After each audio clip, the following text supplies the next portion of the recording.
fish jumping all around her. Sometimes people will wonder, well, why isn't she really trying harder in that spot? There's a couple of reasons. She can't really move very much from that location because she risks falling down below. So she can't really move from side to side. A lot of times there's a larger bear in that plunge pool right below her, and of course there's none there right now. But she definitely doesn't want to risk falling off the waterfall. Like I mentioned before, too, she's had a lot of salmon so far this evening, so she's not particularly hungry. So I don't think she's going to really try very hard. And it does look like bear 634. He's re-entering the scene, coming back towards the falls, and simultaneously, in front of us, Mike, we have someone else taking a seat. Yeah, I think that's number 804 again. So she wandered downriver, kind of got displaced from the area near the island during that little chase that we saw. And now she's coming back. So bears are, you know, they have long memories, but they're not necessarily, I don't think,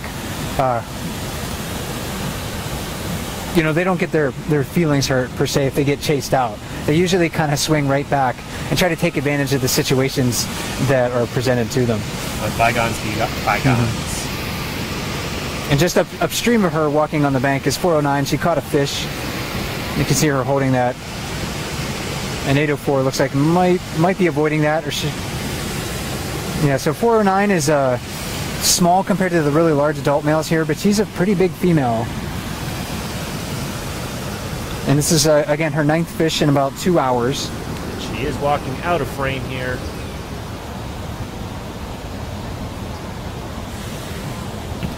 Slowly walking with that fish. While 804. And that standing position there, that is not a threat posture. When you see brown bears stand on their hind legs, they're really just trying to get a better view of things. So the bears rely on anything else. Their sense of smell is quite remarkable, and they live in a world of scent that that we can't really imagine. It is really how they experience their world. And you imagine if they stand on their hind legs, they will be able to catch a little bit more scent in the wind. It looks like 856 is giving 634 a chase here, reasserting his dominance. And 856, we can see some of the wounds on his head. And 634 just did not want to challenge 856 at all. Nor would I. And that's how a lot of interactions between bears end. It's mostly an avoidance thing. They see a bigger bear coming, they know that it's time to yield. Discretion sometimes is the better part of valor in the bear world, and they're smart animals. They know that if they end up fighting, they do risk significant injury. And 856, with that, cleared the room. Mike, we have an empty fall for the first time in a little bit. Yeah, the bear activity at the waterfall has been, at Brooks Falls here, has been fairly consistent over the last few days or so. But lots of salmon jumping, and the bears are feeling like they can perhaps come back at a later point in time. I expect we'll find some of these younger bears that we're seeing hovering on the fringes of the waterfall, now that the falls is vacant, to come back and try to take advantage of this opportunity to fish while they don't have to compete with those really big bears. You don't have to worry about the larger, more dominant bears hanging around when there aren't any bears. That is something we see quite frequently. Again, these bears can get set up like dominoes, and if someone like 856 decides he doesn't want anyone else around, he can relatively easily make that happen.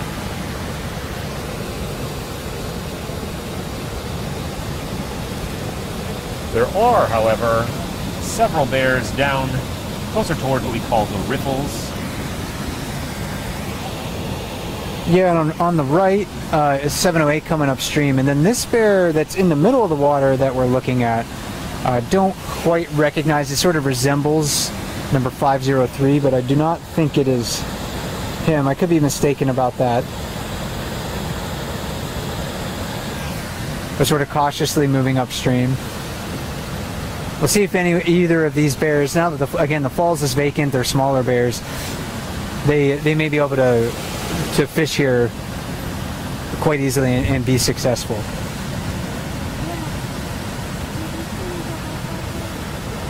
And slowly, one by one, bears are re-emerging.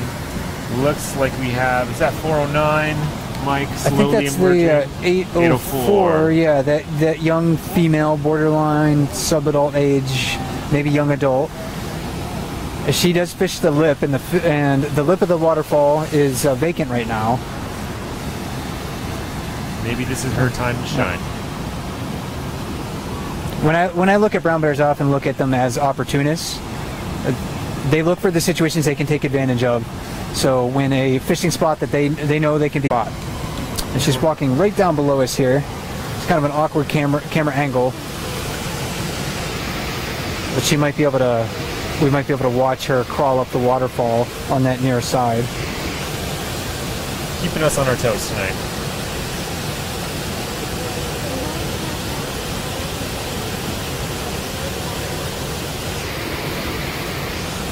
And she's doing it. She looks like she may go up to the lip. Yeah, she's hiding in the trees there. I think she's coming back down though. Oh, that's why she went in the trees. Ah. A carcass that someone else had left. I mean, 708 just charged into the water right in front of us. That other... Again, this is bear 708, nickname Amelia, eating a salmon right in front of the platform right below us. And Mike, maybe we should recap for people who are just joining us. This is a play-by-play on the Bear Cam, brought to you by Explore.org. My name is Andrew. I'm a park ranger here at Katmai National Park and Preserve. And my name is Mike Fitz. I am a fellow with Explore.org in 2018. And this is a play-by-play. This is an event we will be doing many times this summer. This is our second play-by-play of the season. And this is not one of our typical live chats where we'll be taking Q&A, but rather this is more of a narration as to some of the exciting bear activity happening at Brooks Falls here in Katmai National Park. We can see 708 down below us here eating slower than we've seen over the past few days. She's still eating, so it looks like the whole fish. I mean, that was just the mandibles of the salmon that she's chewing on right now. It's worth of food in 6 months or less is, for at least temporarily tonight, being sated, because you can tell that she's not as hungry taking her time eating that fish. When the bears are very, very hungry, they'll be able to eat that whole, you know, at least a 4-pound salmon in less than a minute. Yeah, and it is worth noting, so they'll just take these salmon in huge bites, sometimes almost whole, it seems. And you will see salmon bones and vertebrae in bear scat around Brooks Camp here.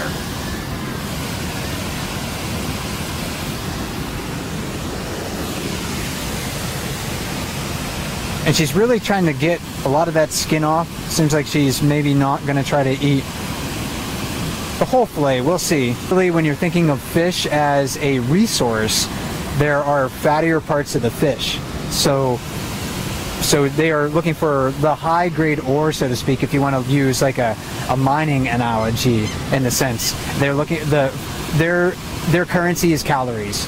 Currency is calories. I will often compare high grading to going to a restaurant and not wanting to fill up on bread. You want to go for the good stuff. Their good stuff is the fattiest parts of the fish. So skin, eggs, and brains. And there's you can see a magpie just moved right in. Some new gulls dropping down here. We might be able to, some glaucous wing gulls might come over and start poking at it as well.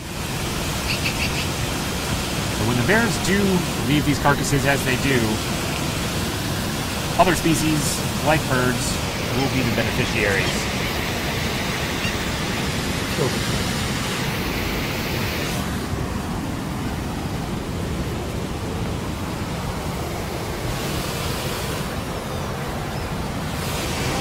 And at the lip of the falls, again, number 804.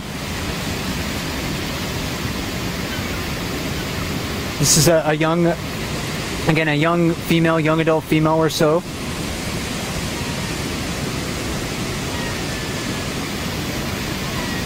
And she was fishing